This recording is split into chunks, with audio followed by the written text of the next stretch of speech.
जैसा कि आप लोग जानते हैं कि तबीयत थोड़ी सी गड़बड़ हो गई थी मेरी, इसलिए हम आपके लिए वीडियो बना के नहीं ला पा रहे थे। तो स्वस्थ हो गए हैं, इसीलिए नए वीडियो पर आज चर्चा होगी। और आज का नया वीडियो है टीसू, जिसे हम ऊतक कहते हैं। आज हम लोग ऊतक के बारे में जानते हैं बच्चों। और स्वस्थ ही धन है, आपको बताते हैं। इसीलिए स्वस्थ नहीं है तो मस्त नहीं रहेंगे, और मस्त नहीं है तो स्वस्थ नहीं रहेंगे। तो इसीलिए मस्त हमेशा रहना चाहिए बच्चों। आज चलते हैं टीसू पे बात करते हैं, और हमारे चैनल को लाइक एंड सब्सक्राइब कीजिए। आपका बहुत बहुत धन्यवाद होगा। चलिए बच्चों स्टार्ट करते हैं। आज है टीसू। टीसू मीन्स होता है बच्चों ऊतक। क्या कहते हैं? ऊतक कहते हैं। टीसू के बारे में आप थोड़ा सा इसका थोड़ा नोट जानेंगे, थोड़ा सा नोट्स के बारे में पढ़ेंगे कि थोड़ा पॉइंट के बारे में हम जानते हैं। जैसा बच्चों आप सभी जानते हो, जो कोशिका होता है वो जीवन की क्रियात्मक संरचनात्मक इकाई कहलाती है। यूनिट ऑफ लाइफ, जीवन की इकाई कहलाती है, जिससे शरीर का निर्माण होता है बेटा। और जो सभी एक शरीर की बनने की जो प्रक्रिया होती है, उसमें महत्वपूर्ण योगदान ऊतक का भी होता है। सभी समूह में मिलकर एक शरीर का निर्माण करते हैं बेटा। थोड़ा सा हम चर्चा कर देते हैं। जैसे कोशिका होता है, क्या होता है बेटा? कोशिका होता है, और कोशिका के समूह जो होते हैं बेटा मिलकर क्या बनाते हैं? ऊतक बनाते हैं। क्या बनाते हैं? ऊतक का निर्माण करते हैं बेटा। और सभी ऊतक का जो समूह होता है वो मिलकर बनाता है बेटा अंग बनाता है। क्या बनाता है? अंग, ऑर्गन्स। ऑर्गन्स मिस अंग होता है बेटा। कोशिका में सेल होता है, टिश्यू का मिस ऊतक कहलाता है, और ऑर्गन मिस होता है अंग। और बेटा जब अंग का समूह मिल जाता है तो क्या बनता है? अंग तंत्र बनता है बेटा। क्या बनेगा?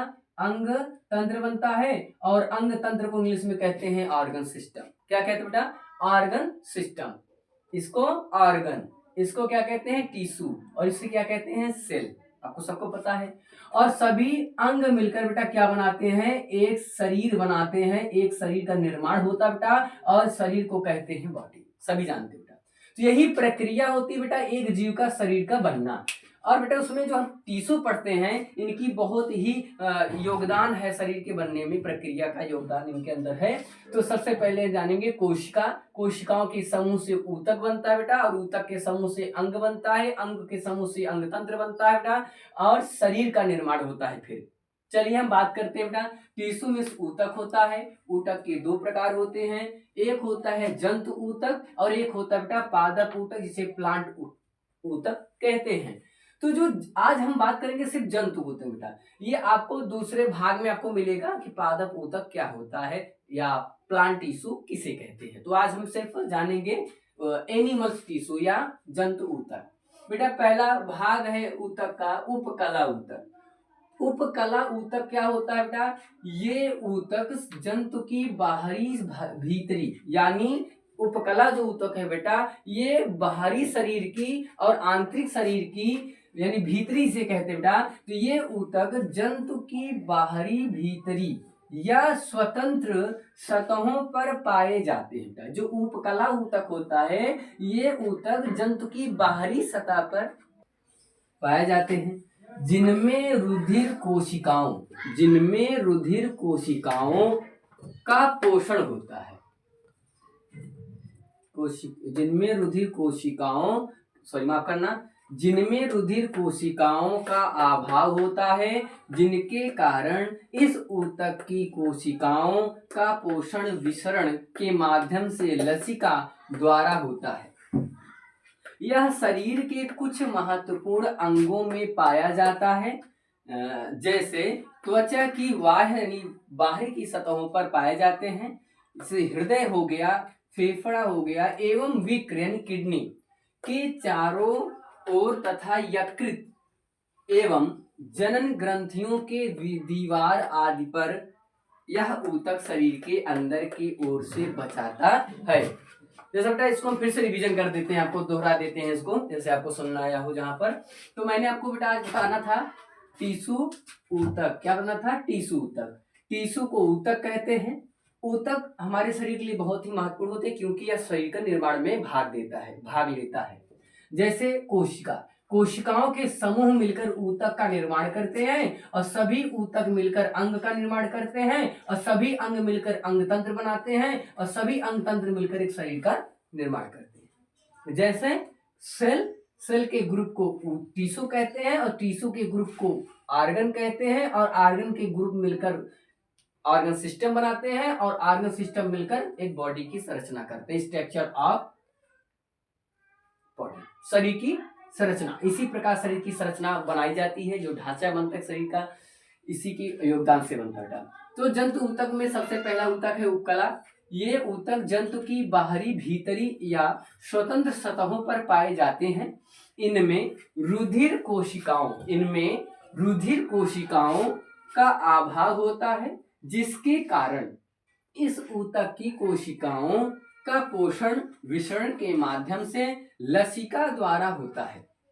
यह शरीर के कुछ महत्वपूर्ण अंगों में पाया जाता है, जैसे त्वचा की बाह्य सतह, हृदय, फेफड़ा एवं विक्र के चारों ओर तथा यकृत एवं जनन ग्रंथियों के दीवार आदि पर।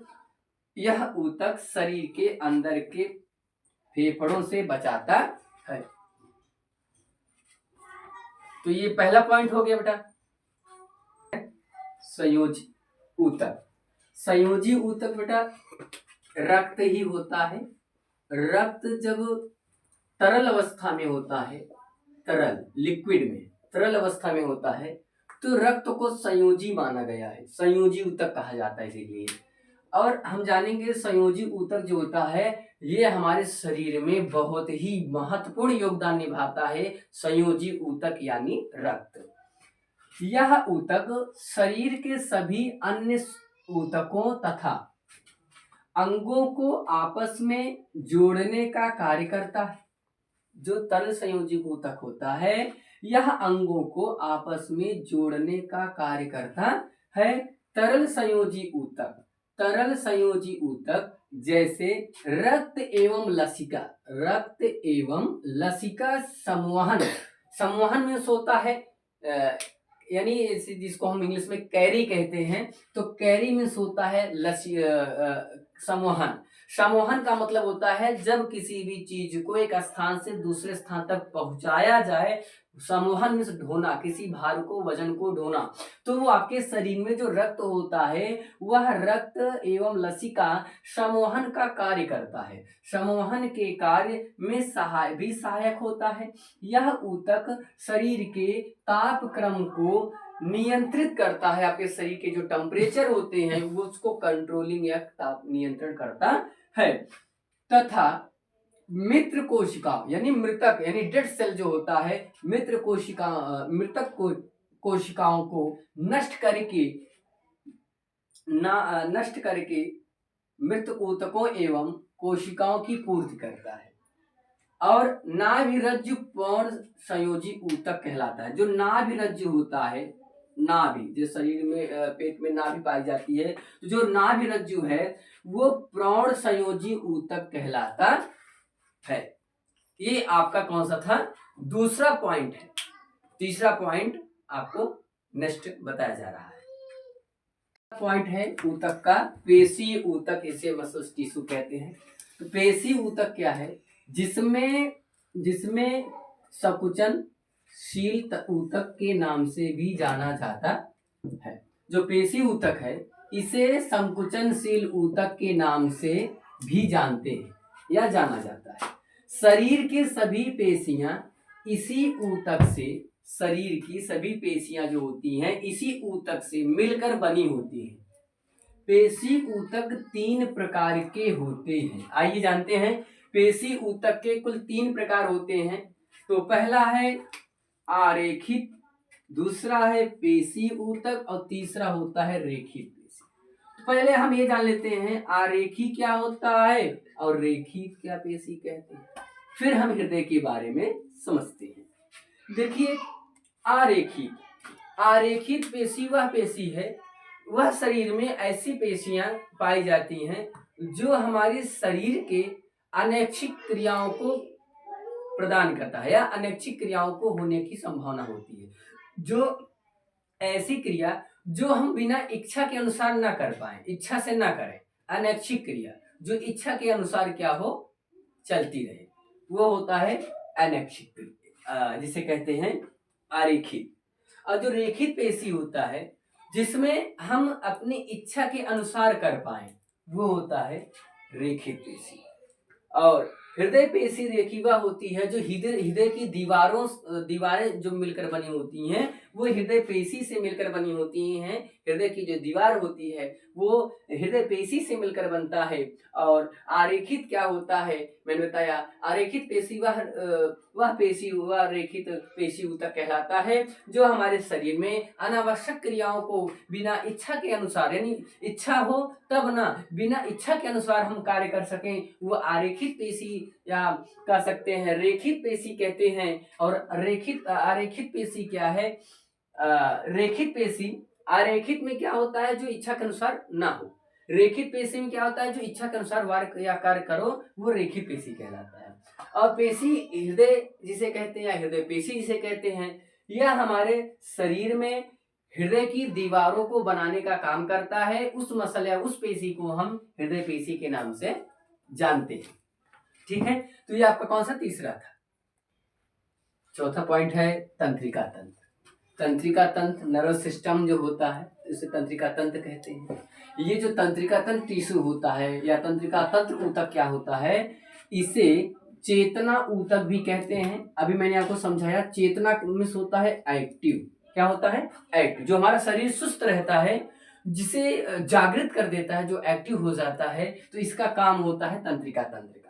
आपके शरीर में होने वाली जो दैनिक क्रियाएं होती हैं उसको एक्टिव बनाना, फुर्त बनाना, ये इसका काम होता है तंत्रिका तंत्र का। तो इसे इसीलिए हम कहते हैं चेतना ऊतक भी कहते हैं। इसीलिए इसको क्यों कहा जाता है चेतना ऊतक, क्योंकि हमारे शरीर में होने वाली जो क्रियाएं होती हैं जिससे हम संवेदनशील या कह सकते हैं सूचना जो हमें मैसेंजर पहुंचाती है, सूचना प्रदान करती है, तो इसीलिए इसे चेतना ऊतक भी कहते हैं तंत्रिका तंत्र को। आगे जीवों का तंत्रिका तंत्र इन्हीं ऊतकों का बना होता है। जो कोई भी क्रीचर्स, कोई भी प्राणी है तो उसका जो तंत्रिका तंत्र होता है उसी जीवों के तंत्रिका तंत्र इन्हीं ऊतकों का बना होता है। यह दो विशिष्ट प्रकार की कोशिकाओं का बना होता है। जो तंत्रिका तंत्र होता है ये विशिष्ट दो प्रकार की कोशिकाओं से मिलकर बनता है। चलिए देखते हैं। पहला है तंत्रिका कोशिका, पहला है तंत्रिका कोशिका या कह सकते हैं न्यूरॉन्स, और दूसरा है न्यूरोग्लिया। पहला क्या है न्यूरॉन्स, पहला क्या है न्यूरॉन्स और दूसरा जो है इसको बोलते हैं न्यूरोग्लिया। यह ऊतक शरीर में होने वाली सभी अनैच्छिक, जैसे अनैच्छिक एवं ऐच्छिक क्रियाओं को नियंत्रित करता है। यानी हमारे शरीर में दो प्रकार की क्रिया होती है, एक अनैच्छिक क्रिया होता है, एक ऐच्छिक क्रिया होता है। ऐच्छिक का मतलब होता है जो क्रिया हमारे शरीर में होने वाली जो क्रियाएं होती हैं जो इच्छा के अनुसार हम कर पाते हैं उसे ऐच्छिक क्रिया कहते हैं। और जो अनैच्छिक क्रिया वो होती है जिसे हम अपनी इच्छा के अनुसार उसे नियंत्रित ना कर सकें, ऐसी क्रिया को अनैच्छिक क्रिया कहते हैं। जैसे आंख का खोलना, आंख का बंद करना, यह एक प्रकार का जो मसल्स होते हैं ये हम स्वयं इच्छा के अनुसार कर सकते हैं।